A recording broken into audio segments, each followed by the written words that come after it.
Good day. This session is on teaching about religions in public schools, guidelines, approaches, and lesson plans. I'm Susan Douglas of the Ali bin Talal Center for Muslim Christian Understanding at Georgetown University. The guidelines for teaching about religion in public schools derive from the First Amendment to the U.S. Constitution, which covers religious liberty and the separation of government and religion, freedom of speech and the press, and the right of people to assemble. There are two sections in what we're going to be talking about. The first one is what are the ground rules or guidelines for teaching about religion constitutionally and fairly? And secondly, what should be included in teaching about a world religion? According to the American Academy of Religion, a religiously literate person has basic understanding of the history, central texts where they exist, beliefs, practices, and contemporary manifestations of the world's religious traditions and religious expressions in particular social, historical, and cultural contexts. Religious literacy is also the ability to discern and explore the religious dimensions of political, social, and cultural expressions across time and place. The American Academy of Religion assumes, and from its studies has concluded, that there exists widespread illiteracy about religion in the United States population. This has consequences in that religious illiteracy can fuel prejudice and antagonism and hinders efforts to promote respect for diversity, peaceful coexistence, and cooperative endeavors in local, national, and global arenas. This image shows the work of Charles Haynes, senior scholar at the First Amendment Center, which is now the Religious Freedom Center in the Newseum Institute in Washington, D.C. He is a scholar of religion who has worked for many, many decades to advance the consensus over teaching about religion in public education and various other areas of religion in the public square. The work in which this story is told is called Finding Common Ground. It is a document that includes information about the court cases that support teaching about religion in public school, religious literacy in general in public education, and goes into the historical process of achieving that consensus and then resources for educators in knowing how to conduct teaching about religion in public education, and in some cases about how to deal with disagreements about that.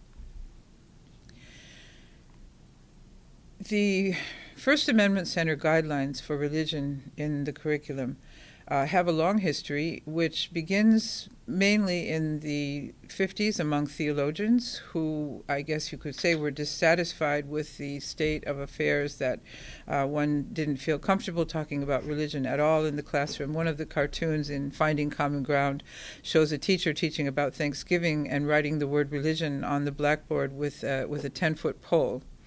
So the idea first began with trying to discover what sort of criteria might be used in determining materials that could be used in the classroom, topic books, storybooks, textbooks, and various things. What would determine what was appropriate and inappropriate? And out of this, over the ensuing decades, came a set of guidelines that are quite simple but extremely important and have important implications for what teachers do in the classroom and what they should not do. First of all, the school's approach to religion is academic, not devotional. So in other words, it's not normative. Teaching is as objective as possible and based on academic scholarship. The school strives for student awareness of religions, but does not press for student acceptance of any religion. The school sponsors study about religion, not the practice of religion. The school may expose students to a diversity of religious views, but may not impose any particular view. The school educates about all religions. It does not promote or denigrate religion as such. The school informs students about various beliefs. It does not seek to conform students to any particular belief. As I mentioned, these guidelines have important implications. First of all, the idea of educating but not promoting or denigrating any religion involves important knowledge on the part of the teacher. It involves an ability to discern what types of materials should and should not be used. And it requires an understanding of also an attitude that we'll go into in a few minutes. It's, of course, the most important thing is natural inclusion, teaching in humanities and the social studies, but really it's possible to include religion in any subject where the topic being discussed doesn't really make sense without it. One example would be, from a historical example, Nancy Reagan was on tour in Moscow and was viewing Byzantine art objects, and this was still the time of the Cold War, and the people who were touring with her, her handlers, so to speak, were showing her the Byzantine icon collection that they had, but managed to not say anything about religion. Then, in other words, this is a perfect example of why things sometimes just don't make sense without reference to religion.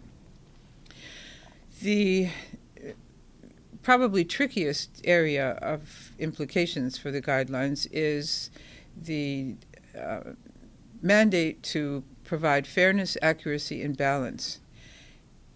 That seems simple for teachers, right? If I have any teachers in the audience, I know that they will realize that this is probably the hardest thing you do. But it begins with the kinds of sources that one could use, the idea of being the guide on the side rather than the sage on the stage, so that makes it already much easier. But the key really to the accurate and fair and balanced presentation is to try and portray beliefs and practices as their adherents understand them. This is the key because it allows us to approach a level of authenticity, not talking about what we think the traffic will bear in understanding about a specific religion and its practices, or what an Orientalist, for example, the prejudices of a bygone era scholar might have been writing about it in comparison with what was familiar to them or to their public, but rather to actually try to portray what the believers believe and what they do as an outcome of those beliefs. So another aspect of fairness, accuracy, and balance is that teaching is open-ended and seeks to understand and engender understanding in the students. This means that teaching about religion should not lead toward a specific conclusion about religion, particularly a secular humanist perspective, for example. And this is important because one of the areas of achieving consensus about teaching about religion is that very idea that students are members of a community. Many families raise their children in a religion. Some families don't raise their children in a religion at all. And so if students were to come to school and be sort of taught that, well, you know, religion is a great cultural thing and kind of sociological phenomenon, then it really doesn't have veracity. And this is anathema to many parents.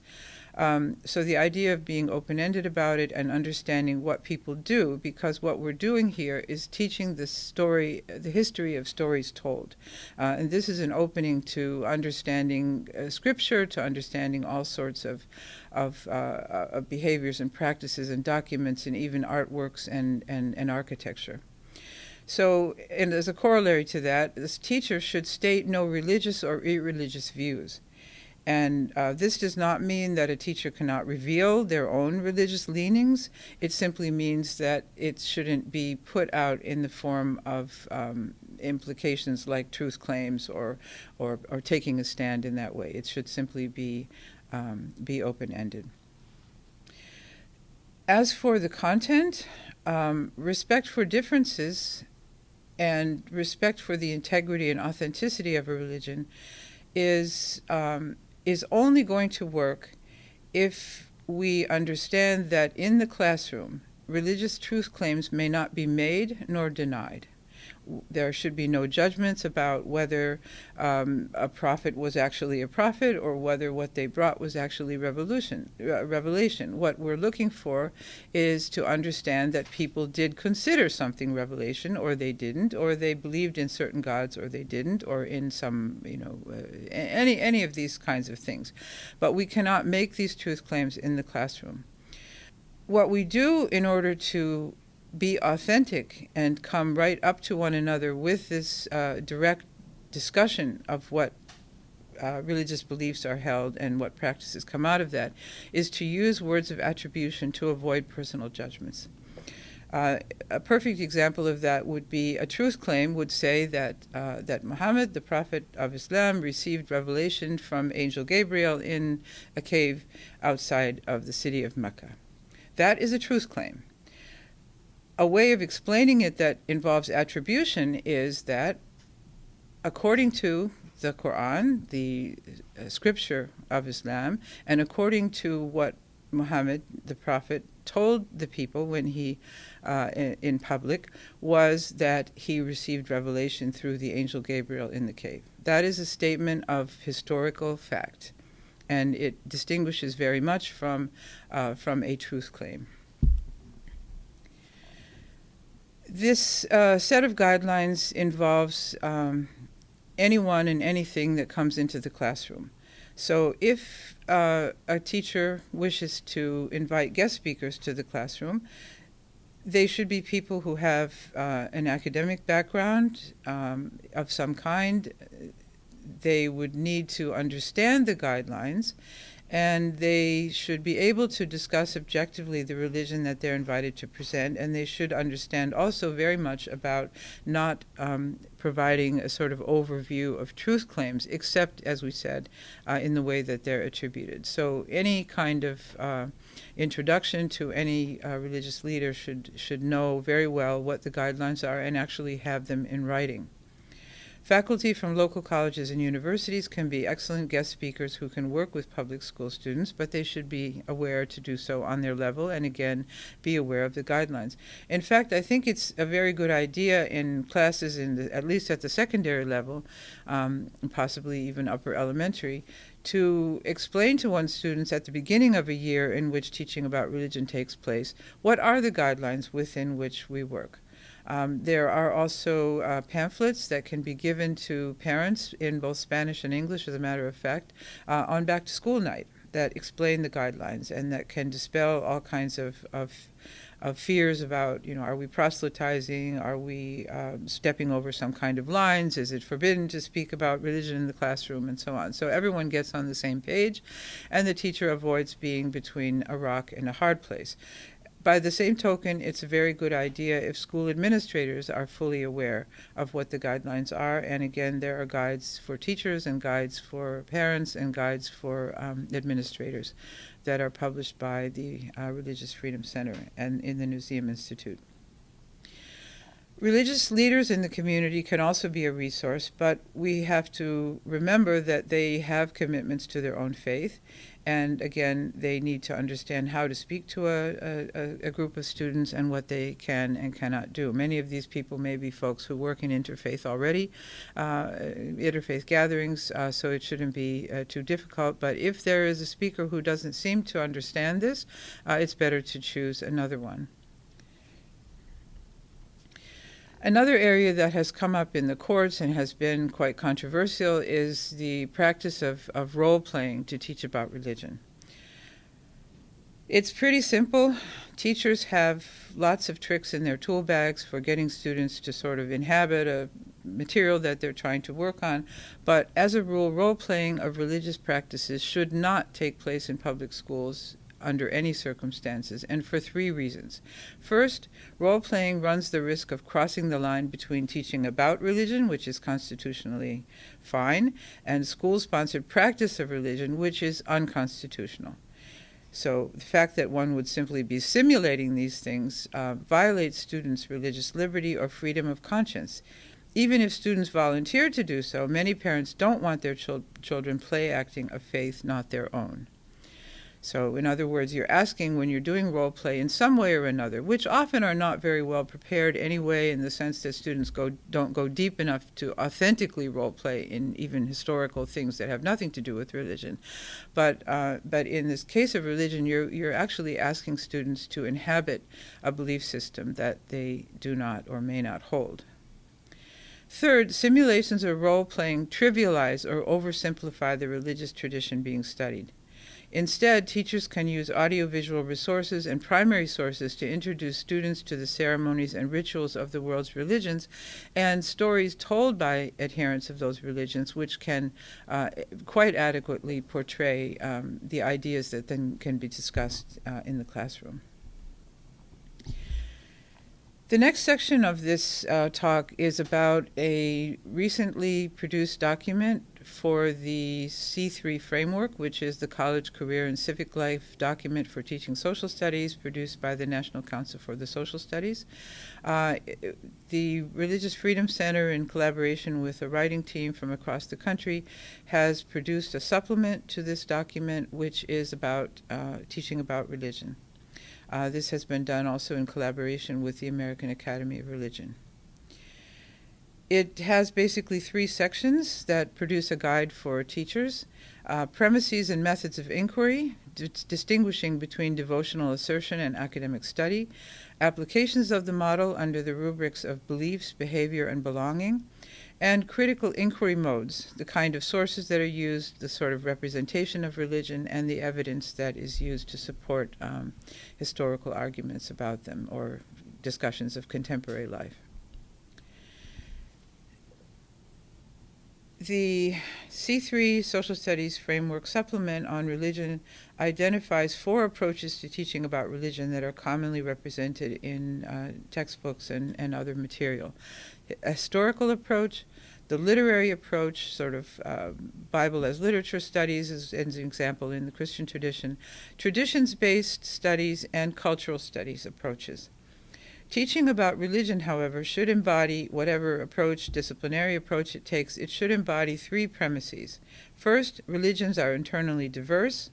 Secondly, religions are dynamic. In other words, they change over time, and they are dynamic in terms of the change that takes place contemporaneously all the time. And thirdly, that religions are embedded in culture. That doesn't mean they necessarily totally determine culture, and it's quite common in studying faraway religions, especially in time, to kind of imagine that they determine culture entirely. Rather, what the approach that is more balanced is that religions are embedded in culture. They become part of it. The framework also assumes that religion is a social cultural phenomenon embedded in human political, social, and cultural life. Again, it is embedded in it, but does not necessarily determine it. Religion shapes and is shaped by the social historical context out of which particular religious expressions and influences emerge. There is a very good metaphor for the spread of Islam, which can inform the way culture is embedded in religion, that comes from Omar Farouk Abdallah, a scholar of the Nawawi Foundation. He described the spread of religion as waters flowing into riverbeds. And if we imagine that the various geographic areas and cultures into which religions spread are like different types of riverbeds, some of them are alluvial, they're sandy-bottomed and flat, and the river meanders across a plain. Others involve, gravel bottoms, and others yet rocky river rapids. So what takes place is that the water comes in and flows into these beds that have many times existed for a very long time, and they are shaped by this riverbed. At the same time, however, water is a powerful force, and it does also shape and reshape that riverbed. So I think it helps to sort of understand this is a dynamic process, and one that never really ceases. It keeps changing and keeps being influenced by the region in which it is. There's also a difference between, of course, devotional beliefs and practices and the study of religion from an academic and secular frame of reference. And teachers need to remain very much aware of the kinds of sources they're using, especially secondary sources that come out of academia that very often do illustrate or demonstrate a secular bias. Finally, we have to ask ourselves, why are we doing this? Why are we teaching about religion? What do we hope to get out of it? And certainly it shouldn't be the collection of a kind of set of trivia or a curio cabinet of exotic practices that come out of one religion or another, a series of foreign words that we somehow define in a few words and sometimes even slap up on some kind of a grid that can be activated as a multiple choice question. Why are we doing this? What are we trying to achieve in studying what Charles Haynes calls our deepest differences, and to engender respect for our deepest differences? Certainly, we've all heard this idea that they don't share our values. Well, when we dig deeper in a subject like religion, we often find out that values are embedded in the beliefs and practices that we can find in studying other religions. And while they may not appear as similar institutions or as similar outcomes, social outcomes in one society or another, nonetheless, if we study them more deeply, we can discover similar values that activate what people do and come out of deeply held religious values, whether it would be in giving charity or in visiting places of pilgrimage, or if it could be the act of enunciating a creed, or practices of self-denial such as fasting and so on. So there are again values embedded. So it helps us to understand, as part of what we're doing, not just the names of things and be able to rattle them off, but to understand what acts of worship mean. What is their individual and communal significance? What are their spiritual aspects and their worldly aspects? For example, when a society practices regular prayer, this changes the way that things are in society are timed. They change the kinds of buildings that might be seen in a society and the shape of those buildings. So we look into the meaning in various levels, and then ultimately we can find what cultural influences we can see in places where the religion is practiced. Again, in a balanced manner and without over-determining, and remembering that analogy of the river and the riverbed. So this concludes this session, and the next session will discuss resources for teaching about religions.